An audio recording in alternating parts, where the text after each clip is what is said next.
The Lord be with you. A reading from the Holy Gospel according to John.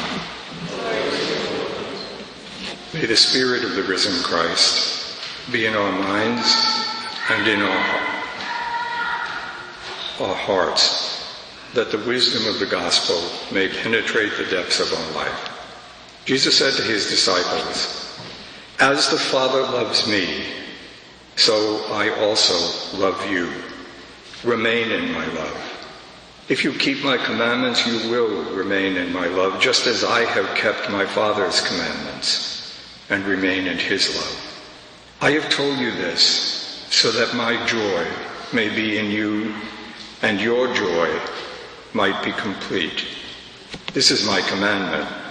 Love one another as I love you. No one has greater love than this, to lay down one's life for one's friends. You are my friends if you do what I command you. I no longer call you slaves, because a slave does not know what his master is doing. I have called you friends, because I have told you everything I have heard from my Father. It was not you who chose me, but I chose you and appointed you to go and bear fruit that will remain, so that whatever you ask the Father in my name, he may give you. This I command you, love one another." The Gospel of the Lord.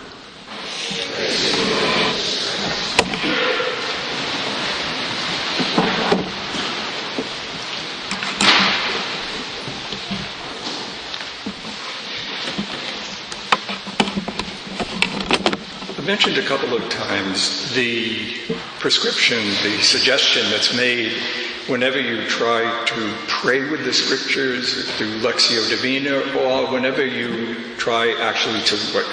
we try to listen in faith to the scriptures, the gospel especially. And the suggestion is that we should listen to it as if we're hearing it for the first time. Now that obviously doesn't mean that we have some kind of pretense of hearing literally for the first time. But it does mean a couple of things that are important. In some very deep and challenging level, it means that when I listen to this, I mustn't just hear the echoes of my own thoughts. I mustn't just listen to what I already know, what I already think, what I think it means. That's one of the reasons why at the beginning of the Mass I asked myself and you to say, what do I think about when I hear the word God? And I did that because I wanted it to be, maybe in my mind and yours, the background to hearing that brief phrase in the middle of the second reading, God is love. So at a deep level, listening to it as if I'm hearing it for the first time, means that I don't just hear myself. And one of the reasons for that is that the proclamation of the gospel is actually a self-revelation by God. It's God speaking to us, the metaphor, God speaking to us. So just as with another human being, it's not theory, it's not just what I've learned, it's whom am I listening to? Who is present to me in somewhere? I spend a lot of time listening to people. It's one of the great gifts of my life. It's a challenge always when I'm sitting and listening to people that I listen to them and not just hear echoes of my own ideas or my own feelings or what I thought of them before or what I learned of them before. And that's true of all of you too, especially those of you who have been for a long time friends or a long time married or something. You have to hear one another, feel like, as if you were hearing it for the first time. Maybe on a slightly less dramatic way to say, to listen to things as if you're hearing them for the first time, is to at least say, whatever I know of Christ, whatever I've heard of him, there's always more to know. I don't just stop where I am. but I recognize that it's possible for me to see something fresh, see something new, hear something, recognize something. And that's certainly abundantly true, again, in the lives of people who have actually lived together for many years. I mean, not just been in the same place, but have lived together. They recognize new and fresh things in each other. And if that's true of human beings, it's obviously hugely true of God and our relationship to God. So, I'd like to start, I guess, with that line. God is love. It's a phrase, actually, in the midst of a sentence in the second reading. One of the scholars that I was reading, one of the commentaries I was reading, trying to think of what to say about these readings, said something really helpful to me, so I'll just pass it on to you. He said, that phrase is actually the result of decades of meditation on the part of the man who wrote the Gospel of John and the letters of John. That phrase is actually, or he didn't say this, but it is a commentary on the Gospel I just read. And the thing that he said that made it so interesting to me and made me hear something for the first time, he said, if you read John's Gospel, from the very beginning, it's about Jesus. And at the very end, he says, I have written all these things, we have written these down, so that you may believe that he is the Son of God, this Jesus, and that in believing that, you may have a kind of life, a special kind of life. But the guy said, it's actually, the gospel is not about Jesus. It's not the story of Jesus. It's the story of God. That the point of the gospel is that Jesus, in his life on earth, and for us, if we actually encounter him, we get beyond the echoes of our own minds, reveals something about who God is. And after decades of meditation and examination of what had gone on in his life and the life of his community, he says this, God is love. Can you hear that? As if you were hearing it for the first time, not just what I already think. He says that because he has grown to recognize, and this is going to be just a little slight penetration of this. He says that because he has grown to recognize that in the encounter with Jesus, what he met, what was presented to him, was actually the inner life of God. That in the ultimate reality, the ground of all that is real, the necessary being, the infinite source of whatever exists, there is this communion of love. It is the radically central belief of Catholic Christianity. That God is, in God's own reality, this complete exchange of gifts, an infinite loving giving of what is at the deepest reality, the acceptance of that and the return of it. The man, Jesus, is the human, as they came to realize, is the human embodiment of one, if you want to put it, dimension of this infinite mystery of communion. This profound, at the core of all that is deeply real, there is this communion of gift and exchange of gift.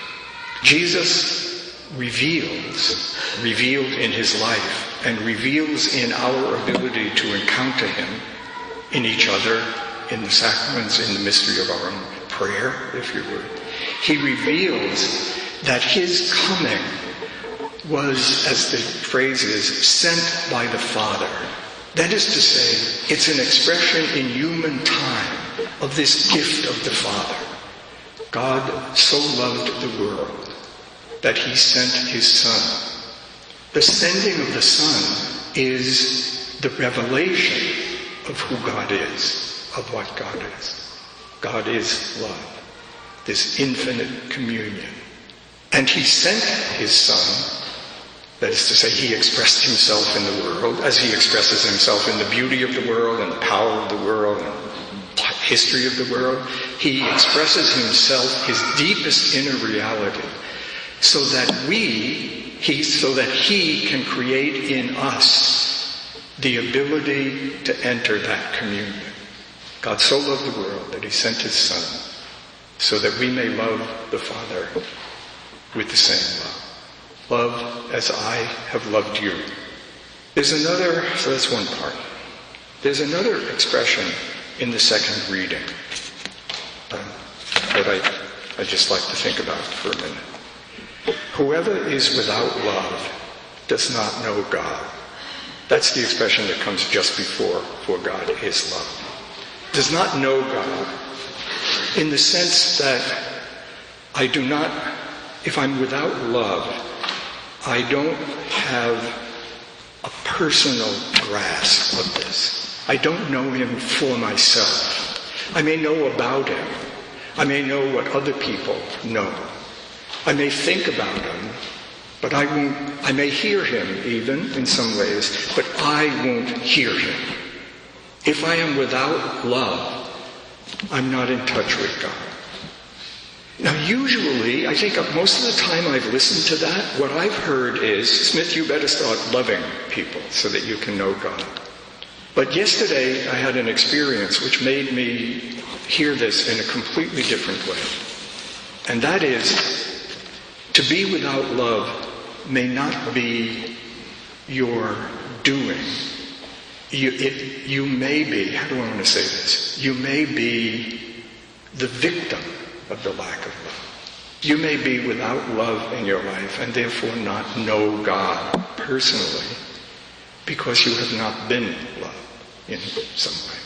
I'm sure that's part of what this means. What happened yesterday that made me see that so strongly, so movingly, was a memorial service that I had the privilege to preside at over in Annabelle Taylor Hall of a graduate student who committed suicide some time ago. And I want to talk about this with great discretion, but because it was everything I'm saying was said publicly there, so I'm not revealing. I did not know him at all. He was apparently a uniquely gifted young man who actually completed his high school training at 11, at the age of 11. Came to Cornell when he was 14. Was a brilliant physicist, an incredibly widely gifted young man. During we started the memorial service as we usually do. It's kind of formal stuff, a prayer, a reading thing, some people said, and then his brother got up and said, this is all meaningless. My brother was an atheist, I'm an atheist. We knew, they had said that his brother was, although he was raised in a Christian religion, he was a convinced atheist. He had an interesting line in his autobiography. He was a convinced atheist, but he had found nothing to take the place of religion. He was an interesting, ironic man. Anyway, the brother got up and said, I know why we come here. Everybody comes here to be comforted and things, and that's all right. But I don't find any comfort. The more you talk about how wonderful my brother was, the more I realize what I've lost. And let me say this. You can have all of the brilliance and all of the accomplishments of these things. But if you have not been taught to love yourself, some way by being loved, really, the rest is not worth it. Whoever is without love does not know God. It's also true we can be without love by our own choice, and are. Most of us here, I guess, are with love and without love. We know something with love, lots we don't, but we could. God so loved the world that he sent his Son, so that through him we may know God by loving. So the next thing I just want to talk about quickly is that business of loving. I was thinking about this. If we were listening to this in Greek, we've mentioned this before, it would be maybe less confusing than it is in our language because there are 3 different words that Greek uses for love. And in this passage, the writer of John uses only one of them. There's eros, the love of desire, philia, the love of friendship, and agape, the love of self-gift. He uses only agape. So when we hear about God as love, every wedding, you hear somebody reads this, and what are we thinking? Probably all of them. In English, you hear love, you think of all of them. Well, maybe less the last one than the first two. But they're all forms of communion, aren't they? They're all reflections of this inner, deep reality of God that is infinite communion. Is there infinite desire in God? That's maybe a good thing to think about. So in each, even in any form of desire, love or desire, I suppose, even the most self-regarding, there is some kind, except this, the other is used just as an object to fulfill me. There is some kind of longing for communion. And often, in unrequited love, there is the most profound and touching human experience of the longing for communion. But it's also interesting that in the gospel reading, Jesus says, not only the love of agape does he give. He gives us the love of friendship. I call you friends, because I have given you what has been given to me. Friendship is both a sharing in some profound level, but also a sharing for the sake of something. He calls us friends so that we may be in the world what he was in the world, for one another. I send you as the Father sent me. That is to say, in you there is something, some capacity that reveals my presence in you, just as in me there is revealed this inner presence of the Father. You're not slaves. Slaves are sort of things, right? He's not saying you used to be my slave. He probably means you used to be a slave of sin, a slave of isolation, a slave of unloving. I've made you friends because I've given you everything that I have, so that we together can do the work for which I was sent. Whoever is without love does not know God, for God is love.